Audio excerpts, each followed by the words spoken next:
Listen to these Africans.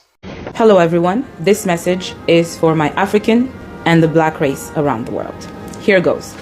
To my people of Congo, Africa, and the Black race around the world, a transformative awakening is unfolding. In parts of Africa and across Black nations, we are rising. And with time and unity, we will see this awakening spread across the entire continent and beyond.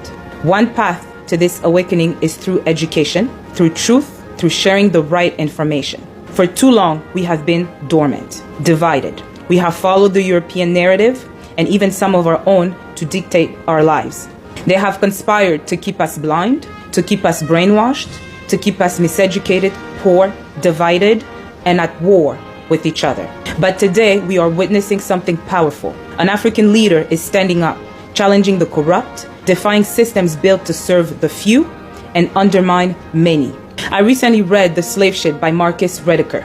It chronicles the theft, the torture, the kidnapping, the killings, the rape, the violence, the enslavement of millions of Africans over 4 centuries. 12 million Africans were brought to the New World. Some sources say closer to 30 million. 5 million died during the Middle Passage. By the time slavery was abolished, 3.3 million were still working on plantations. For Americans, British, Danish, Dutch, French, Portuguese, and Spanish enslavers. By 1800, the slave-based economy had generated the equivalent of $3.3 billion in 2007 value.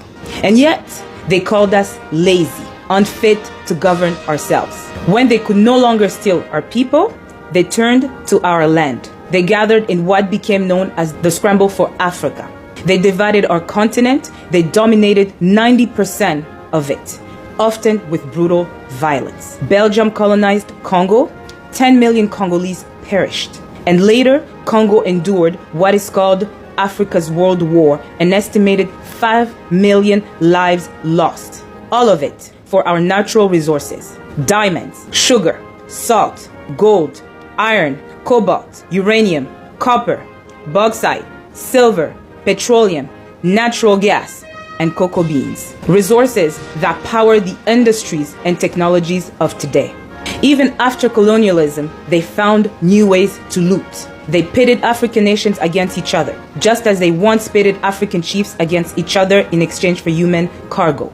They gave them guns, they gave them lies. The president of France recently said, talking about Macron, if we leave African countries to manage on their own, now is not the time. Africa remains the least developed continent, and history shows we have a role to play in supporting its growth. A complete withdrawal could halt progress. There is still much work for us to do in Africa, and we believe they are not fully ready to thrive without our involvement. Let that sink in. Dear Africans, dear Black people, we must not forget the past. The growth they speak of is unilateral. These remarks are why we must be vigilant. We must be united now more than ever. The truth is setting us free, and at the forefront of this new revolution is Captain Ibrahim Traoré. As he forges a new path of revolutionary leadership, let us remain vigilant. Let us question the deals being made. Let us ask who truly benefits. Let us unite behind this new era.